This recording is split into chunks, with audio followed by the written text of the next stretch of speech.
welcome to Lehman TV. I'm your host, Kimberly Sianka. Those that know me know that my education is very dear to me.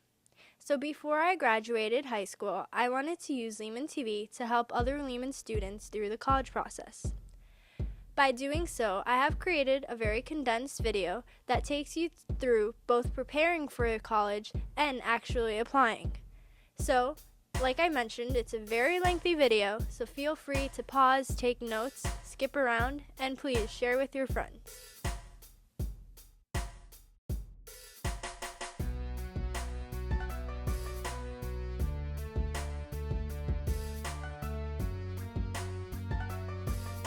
First and foremost, let's talk about choosing the right classes for senior year. Juniors, by the last month of the school year, you should be thinking about what classes you're going to take the following year. This is really a case-by-case basis, which means that I'm going to be breaking this up into two sections, for those that have a lot more credits to accumulate and for those that only need a few more. A. For those of you who are missing a lot of credits, you know what you need to do. So senior year isn't the time to slack off, and you're at home stretch, so you're almost there. B. And now for those of you who have more leeway. Remember, college desires that you challenge yourself senior year as well. That doesn't mean that you can't enjoy it, and in fact, you don't need to take AP classes every single period of the day. Instead, be smart. If you wanted to take a certain intriguing class all throughout high school, but you just didn't have the time, now is your chance. If you want some college credit in a specific area, take an AP or SUNY class in that respective field. And if you have no idea what you want to pursue in college, reach out and try a new subject area. Hi, my name is Adonis Cruz, and come fall 2013, I'll be attending SUNY Purchase. Basically, I just wanted to say that, going through the college application process, it's pretty difficult seeing that you have so many deadlines to meet, and it can be frustrating, but what got me through it was keeping my eyes on the ball, keeping my eyes on the prize, and just focusing on that. Also, I wanted to say that people tend to think that not every year is important, but every year has an equal importance to it because everything follows you with your transcript. So don't do what I did and mess up freshman year thinking that it wasn't going to come and haunt me, because it actually did, and it affected me in ways that I really don't care to mention. But anyway, the moral of what I'm saying is just do what you have to do, stay focused, and you'll go anywhere you want to go. And now about choosing colleges. These are some questions you should be asking yourself during the summer. A. Do you want to go away or commute? If you decide to go away, how far would you go? Are your parents okay with this decision? B. What are you interested in, and which schools offer the best curriculum and programs for these interests? C. Do you have a preference on the size of your school? D. Be mindful of your budget. Do you qualify for financial aid? Which schools offer the most money? Note, you should have a solid list of schools by the end of the summer. Then, in the fall, talk it over with your college counselor. School selections are usually broken down into three categories. 1. Reach schools. Schools that have extremely low acceptance rates or may not be the easiest for you to get into. 2. Likely or target schools, or schools that you have a very good chance of getting into. And 3. Safety schools. Schools that you are very certain that you will be accepted to. I'm not going to sit here and tell you that you should be choosing 4 or 20 schools to apply to. You should use logic instead, while making your decision as to the number of schools you want to apply to. Ask yourself, 1. Do I have the money to pay for all my applications, score reports, and such? 2.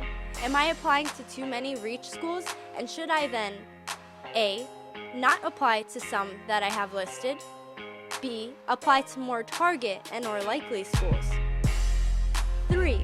Am I only applying to safety and target schools, although I may want to give a reach school a try? A. If you're willing to make the investment, by all means, do it. You never really know. College trips are worthwhile. If you have the transportation, time, and money to get there, do it. For some, it is very important, so think ahead, save money, and book time. Here are some resources.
Hi, my name is Ayo, and I'm here today to talk about the importance of reaching for Ivy League schools and schools in that category. I think it's very important that students apply to these schools because these schools generally have a lot of money, so though they might have a high price tag, for example, I'm going to Georgetown, which is $63,000, but I'll be able to go next year without any loans, with a full scholarship, and it wasn't that hard for me. It's not like these schools are impossible to get into, and it's not impossible to pay for them.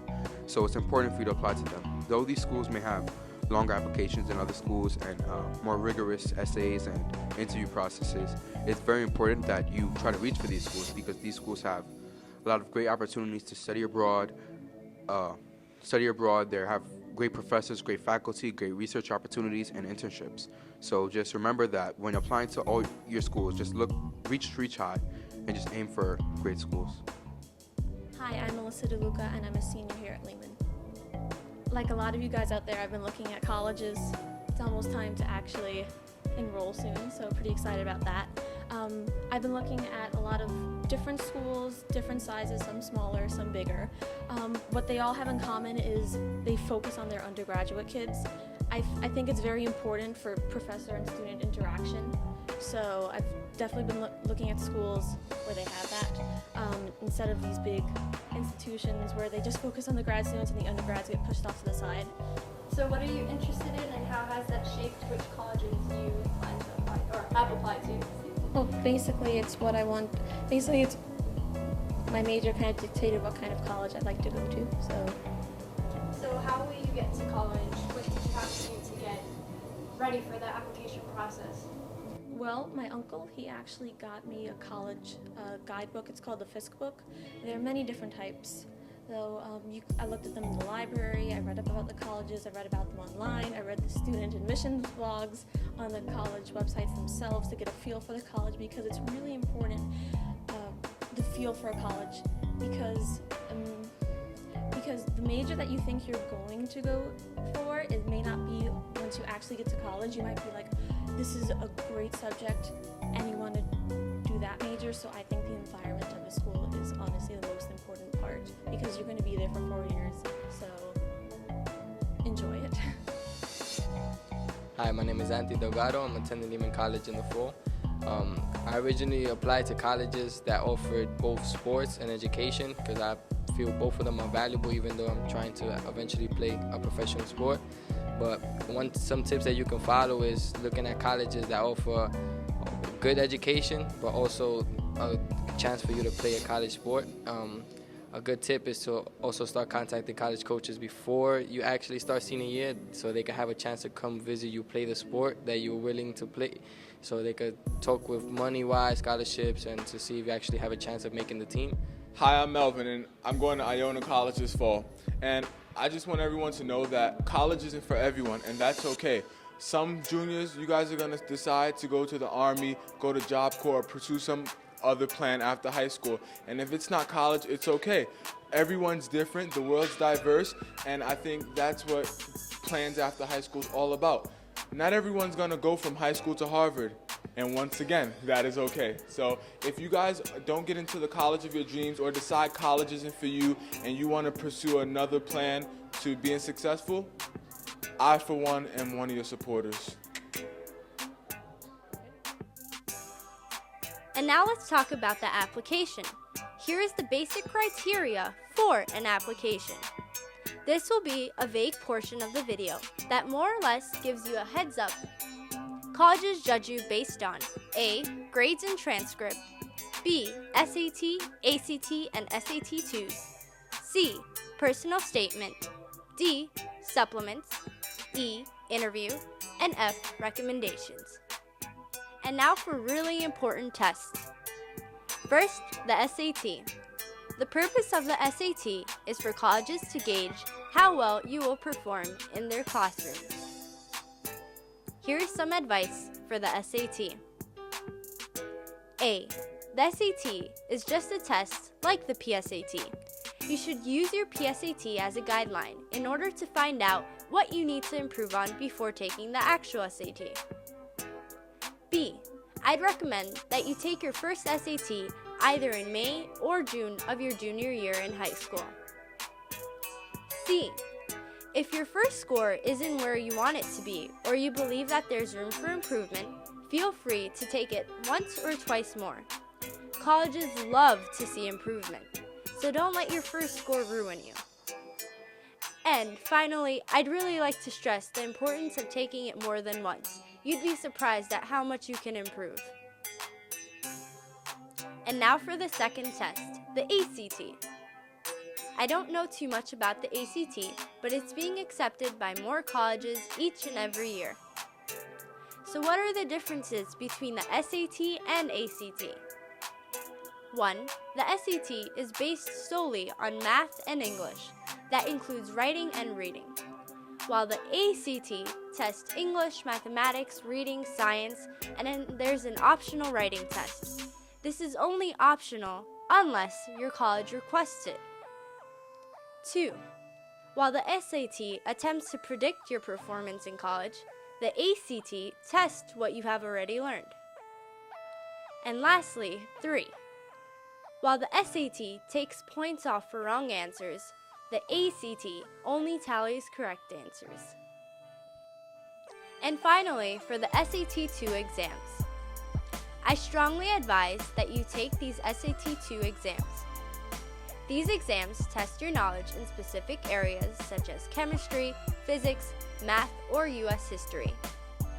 You should take 2 or 3 of these tests after you have completed the curriculum of an AP class or studied and mastered the areas independently. You could take up to 3 SAT-2 exams in one test day, but you can just take 1 or 2 if you'd prefer. Each subject test is approximately 1 hour. And now, in regards to all 3 tests, beware. 1. The score received on these exams need to be sent through the College Board. Colleges do not accept paper copies or printouts of your results. 2. Once you register for these tests, you get 4 free score reports with the registration. But please remember, there is a deadline for you to use these score reports. And 3, I don't want to give you a specific price because soon enough the College Board may change the prices. However, when I applied to college, it cost $11 to send 1 SAT or 1 package of my SAT-2 scores to each college. So yes, you will have to pay separately for each college. Here are some resources.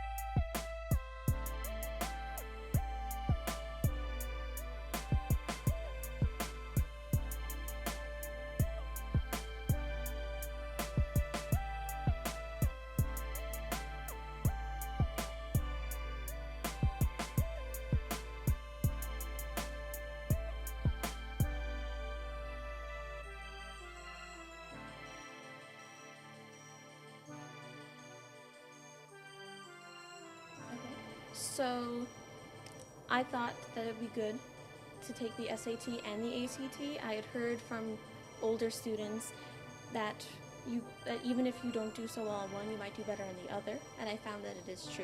You do tend to do better on one than the other. They're both used for college admissions. I basically took out a lot of books from the library, so you don't need to spend hundreds of dollars on courses or books. You could pretty much get them from the library, self-study, test yourself. You'll see your scores increase the more you study, basically. So that was basically it. What about your letters of recommendation? Essentially, the letters provide insight into who you really are. Therefore, they are very significant. Before the summer begins, you should have an idea of who you want to ask for a letter of recommendation. If you are able to get these letters while you are still a junior, that would be ideal. Time is precious. One should get recommendations from 2 teachers. That is the absolute minimum. 1 guidance counselor, and, if possible, 1 person who knows you well from outside of school, such as a boss or an advisor. Do not get a family member or a friend to write you a recommendation. Keep in mind that for the Common Application, recommenders must fill out recommendations online, as well as submit a supplemental paper copy. So remind them politely to keep a copy on their computer. So how do you choose your recommenders? Well, here's some advice. 1. It is advised that you choose recommenders from subject areas that interest you and ones that you are considering for college. For example, if you want to go into engineering, you should definitely have a recommendation from both a math and a science teacher. 2. I personally ran into some trouble with this next aspect. I'm especially directing this to those that are truly aiming high. It is required that you have recommendations from teachers that teach core classes like math, science, history, and English. That is, instead of maybe an art teacher or foreign film teacher, for example. However, if you can get the extra recommendations, that's just a bonus for you. Furthermore, if you're intending to major in art, of course it is necessary to get a recommendation from your art teacher. 3. The individuals you approach to write your recommendations should know you very well. The more personal your letter is, the better. 4. When you ask a recommender to write you a letter, you should be ready to answer any and all questions about yourself. Even if you've completed your resume, hand them one. 5. Don't hesitate to send your recommenders reminders. I mean, they are busy people, but remember, be polite.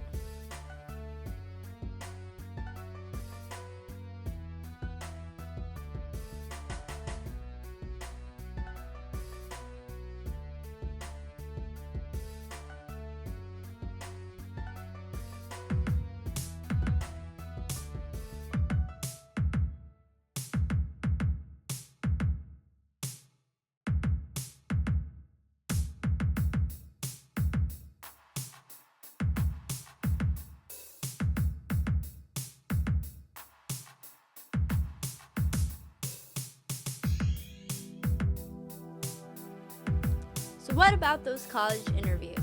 I have personally been to about 6. They're one of the most nerve-wracking things about the application process, but not all colleges require it. So here are some tips to help you get through. A. Stay cool, calm, and collective. The interviewers just want to know who you are and how you would fit in their school. So first and foremost, be yourself. B. Dress accordingly. This is a very subjective topic. Personally, I have always dressed to impress. However, business casual is perfectly fine. Also, it never really hurts to wear the colors of that school. C. Before going into the interview, conduct some research about the school. Sometimes they will ask you questions about the history of the school, but that's very rare. Regardless, this preliminary research is extraordinarily helpful when they will actually ask you questions about why you want to attend their school. D. So practice answering some generic questions such as why you want to attend this school, what your interests are, intended major, and where you hope to see yourself 10 years from now. E. Bring your resume with you, if you have it. F. Don't get there late. That's almost the worst thing you can do. Furthermore, I have been to so many places in the city that by the time you actually find the place and catch your breath, you don't want to be bombarded with questions. G. Even if you haven't been contacted for an interview, but you really want to go to a specific college and are a good interviewer, contact the school. Syracuse University, for example, doesn't contact you. You have to contact them. Lastly, don't be afraid to ask questions. This is your opportunity to ask as many questions as you can and to discover whether this school truly is right for you. And don't forget to demonstrate a sincere interest of wanting to go to that school. Many interviews are conducted by alums. And now about the Common Application. Purpose. If used correctly, the Common App will save you a lot of time because you do not have to repeat basic information such as that which pertains to your family and school and more than once. It will also save you a lot of money, because everything is done electronically. Things you need to keep in mind. A. You must first register for an account. B. It is free. And C. About 450 schools use this site. However, this doesn't include CUNY schools, although it does include SUNY schools. You may wish to use the SUNY portal instead of the Common App if you intend to only apply to SUNYs. So what are the different components of the Common App? 1. You can search for colleges and add them to your college list. 2. Future plans. It is one of the only sections that must be completed individually for each and every college. It includes information about the type of admission you will choose for the school, whether you will apply for financial aid, and your intended major. So wait, what are the 3 different types of admission? Well, 1. Early decision is when you apply early to a school. However, it is binding, or in other words, you must renounce all other admissions and attend the school if accepted. This is good for those that are 100% sure they want to attend a specific institution. Those applying through this method must sign and submit an early decision agreement on the Common App. 2nd, early action. On the contrary, isn't binding, or in other words, you don't have to accept their offer if you've been accepted to their school. But like early decision, you need to respond to an acceptance earlier than you would have to respond to a regular decision response. And finally, regular decision is the most commonly used method of applying to college. You will receive admission notice no later than April 1st. 3. The following section of the Common App is known as the applicant section. It includes general information about you, like your sex, date of birth, and full name. This section must only be completed once. 4. Then the demographics section asks a questionnaire about your region of birth and languages you speak. 5. Afterward, you'll fill out a family section. This, of course, provides information about your guardian or guardians. 6. And then information about your school and your school code. 7. In addition, you will be filling out information in the academic section. This section asks you your ranking, your SAT or ACT score. 8. Then you'll have an opportunity to list your extracurricular activities. 9. In the writing section, you will attach your personal statement. Here are some tips and information about your personal statement. A. Colleges have more or less read everything and anything out there, so your topic may not be original, but you make it distinct by making it personal and your own. B. Details and specifics are very important. C. Get it reviewed by a friend, teacher, or both. D. Use language that is usual for you. Sound like yourself. E. Make sure your grammar and spelling is perfect. F. Short truly is sweet. Usually, colleges ask for an essay that is no more than 750 words. 10. Remember to view your application via a PDF file to review all your submissions. 11. Finally, you can submit the Common App to each individual school by choosing the school manually. That is beneficial if some deadlines are earlier than others, or you need more time for a specific college. After you check the box for submissions, you will virtually provide your signature. Once you submit the application, you cannot go back and alter it. 12. But wait, there's still a little more to go. This is when the Common App really becomes specific. Many colleges require a supplement. A supplement is a separate application that usually asks whether you have family that graduated from the school, if you have an athletic or art supplement you want to include, and more importantly, it asks for a few short response or essay questions. These tend to be more specific than the personal statement. They are not generic. This is your chance to explain why you want to go to that school. 13. Another individual requirement are the payments. You may pay with a credit card, NACAC fee waiver request, College Board fee waiver request, or another form of fee waiver request. 14. And finally, the last component are the school forms. Under the School Forms tab, you will be inviting your recommenders, both teachers and a counselor. While you can only invite one counselor, you can invite as many teachers as you please. Once they accept their invitation, they can submit online or opt out and decide to submit via mail. What are your responsibilities? 1. You must assign teachers to each school according to your liking. 2. You must monitor the completion of the submission of your recommendations, of your school report, of your optional school report, of your mid-year report, and of your final report. Beware. 1. Never apply for a college before consulting the institution's website and checking for specific individual requirements. 2. Some colleges require that you submit their very own version of a school report. So this is another reason why it's very important to follow Tip 1 and visit the college's website. 3. Deadlines are very important. They more or less make or break you. 4. You may choose to complete the applications via paper.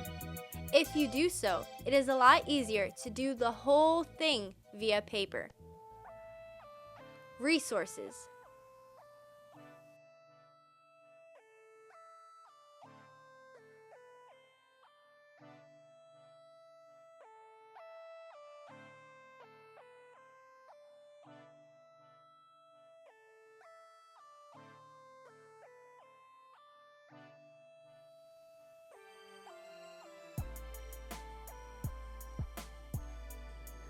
Hi, my name is Ayo, and I'm here to talk today about paper applications. I applied to about 9 schools through paper. Though you can do it online, I felt that it was important for me to do it on paper and easier for me because I would be able to easily keep track of it in my book bag, and it would be easier for the guidance counselors and teachers to fill out the application and to look over some of my essays before I give them to the colleges because I want them to be the best they can be. So when you're doing your college application, just think about the paper option and see if it'll be the right thing for you. Okay, I have a question. What are some of the disadvantages of applying via paper? You mentioned. Disadvantage of applying via paper is that if you're unorganized and you get things mixed up, it can kind of make the process a little bit harder because you have to reorganize it. So one thing that I would suggest is that if you're not that organized, make sure that if you choose to do paper applications, make sure you're going to be organized with separate folders for each college. And if you're not that organized, then I suggest you shouldn't do it and you should just do it online, which is another easy method. What has been difficult for you this year in terms of applying to college? The college is receiving the actual documents.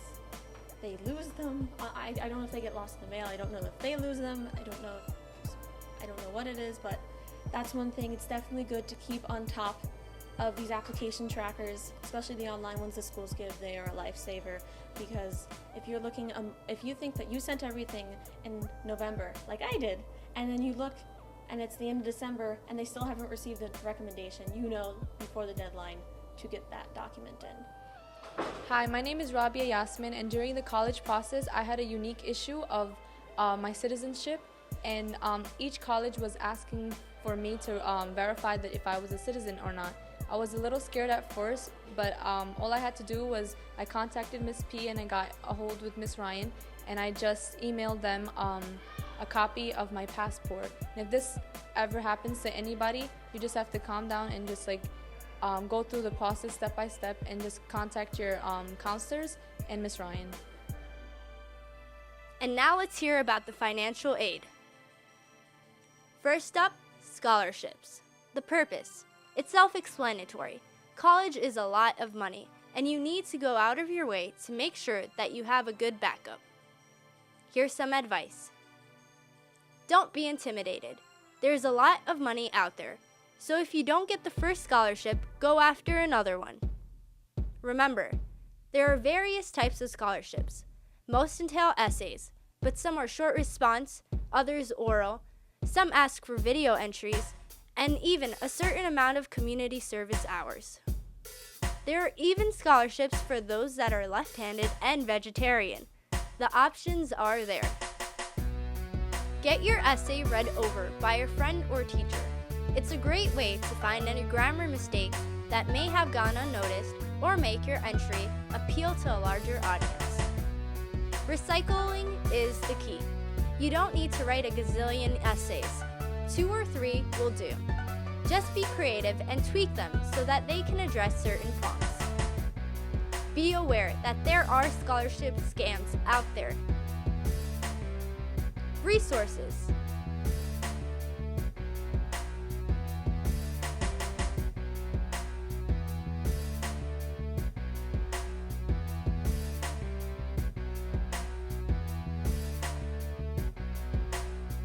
Hello, my name is Michael, and I'm going to Wheaton College in New England. I was originally a candidate for Posse, and I did not get accepted, but Posse was a very great opportunity for me. It gave me leadership skills, and it also gave me confidence to apply to different colleges. I think it is a great opportunity, but you don't necessarily need Posse to get into a good school, and I am proof of that because I did get accepted into a Posse school without Posse. I was disappointed at first. I did not get the scholarship because it is a full tuition scholarship, but then I just kept on going, and luckily I still applied to the school and I was able to get accepted to it, and it did make me feel really good, and I got a almost full tuition scholarship for it. Thank you. And now for the big financial applications.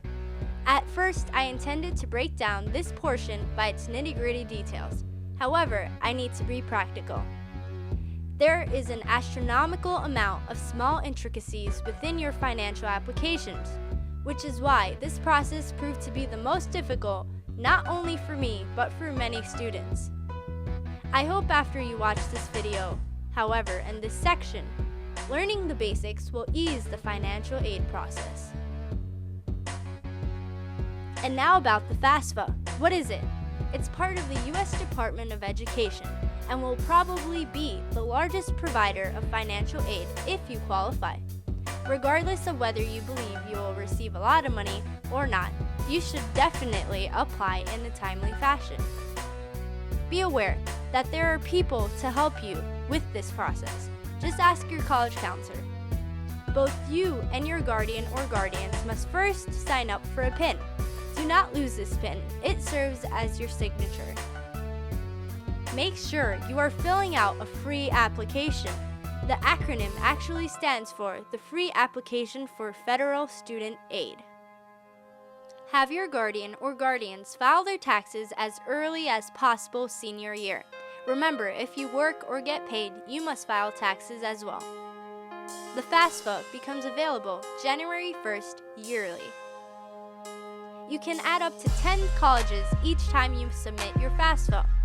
After a little more than a week, you log back on, delete the colleges you've added, add new ones, and submit again.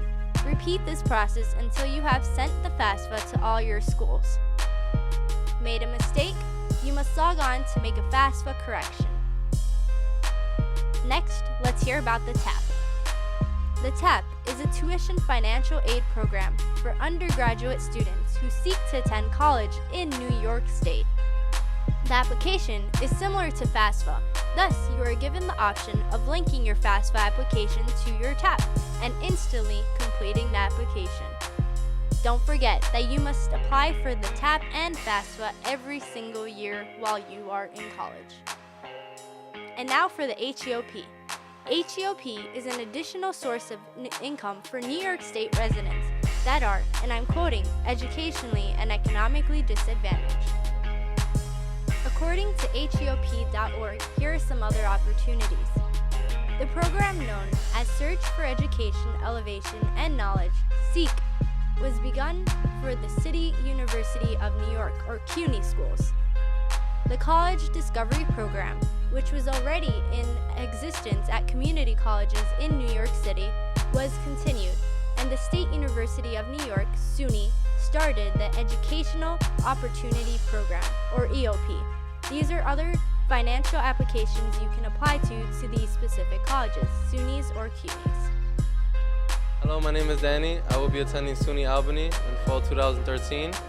I got admitted through the EOP program, Educational Opportunity Program. It's a great program for low-income students with grades that are about average. They accept students with above an 80 average or 900 to 1090 SAT scores for SUNY Albany. It's a great program. I have to take summer courses in the summer of 2013, and it'll help me a lot to get prepared for college. The advantages of the EOP program is that you get mentors, you take summer classes to prepare you for college, and it gives you more money for college. They have extra grant, and they pay for books and supplies. And finally, the CSS Profile. The CSS Profile is short for the College Scholarship Service Profile. It is an application distributed by the College Board to students who are applying for financial aid. It is primarily designed to give private colleges and institutions affiliated with the College Board a closer look into the finances of a family, more so than the FAFSA and TAP. That means that there are more questions and they are more detailed. It takes on average an hour and a half to complete. Once you have finished filling out the application, you will be asked to pay a $5 starting fee. Then, you must pay $18 for each financial form you send out to each college. Yes, I have joked in the past that you are basically paying to tell a college you can't pay for their college. Remember to build your profile and find out what schools ask for the CSS profile. Not all schools you apply to do, and this is only for private colleges. In addition to filling out the intricate financial forms, some institutions ask for additional documents. All this is located on your profile. You will have to mail these documents. It may seem like a lot of money now, but it can potentially save you a lot in the future. Please take a look at this breakdown of who is eligible for fee waivers, and in most part, a lot of financial aid. In terms of financial aid, it really does depend on the college you are applying to. Remember, you could be eligible for the SAT and all other standardized test fee waivers, as well as college application fee waivers. If so, bring in your guardian or guardian's 1040A forms to your college counselor. Okay. My name is Samantha Calero. I'm going to go to Long Island University CW Post.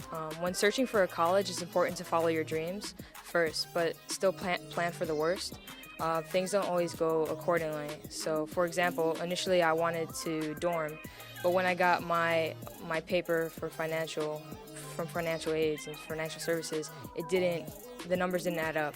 So I ended up having to calculate how much money I would get by commuting, and I found that it was more economical for me to do that instead. So my advice to you is to think things through when it comes to your money, so you're not going to be in debt. The application trackers online, most schools have them. They're really helpful. They tell you what you're missing, what you're not missing. It goes up both admissions and financial aid.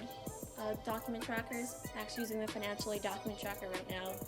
It's really helpful, especially with those deadlines. Definitely, they're not relative. You have to get in everything by the deadline. And now about your resume. So what's the purpose of your resume? Well, your resume will provide a snapshot of who you are. It exemplifies your interests and, of course, demonstrates that you are well-rounded. So what do you include? Well, there are various types of resumes, but today we're going to concentrate on a high school resume. In the header, you would include your name, address, and contact information. That would be followed by the institution you're attending, your graduation date, and, if it is to your benefit, your ranking. Then, in your body, you would include things such as any volunteer, work, club, or sport team involvement you have had. In high school, that is, of course. And make sure to include the position you held as well as the year or years you were involved. You may wish to break down your extracurricular activities by titles such as employment, volunteer, leadership, interests, and awards. Finally, you would mention any other skills or qualifications that you have. In other words, do you speak any other languages? Well, include that. Or, can you program using C++ or JavaScript? Mention that too. And here is some advice. 1. Try to keep it to one page. 2. Make it pleasing to the eye. And 3. Don't be afraid to let a teacher review it. Last but not least, I have used Microsoft Word to make my own resume. But you may wish to go to the following link to find more templates.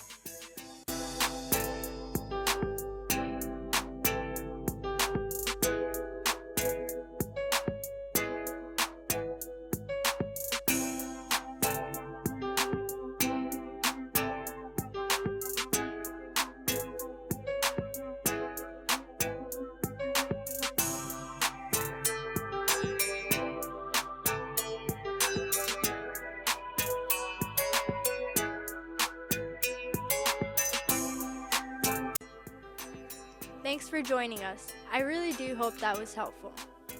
And remember, if you have any ideas for next year, we always have an email address you can contact us at.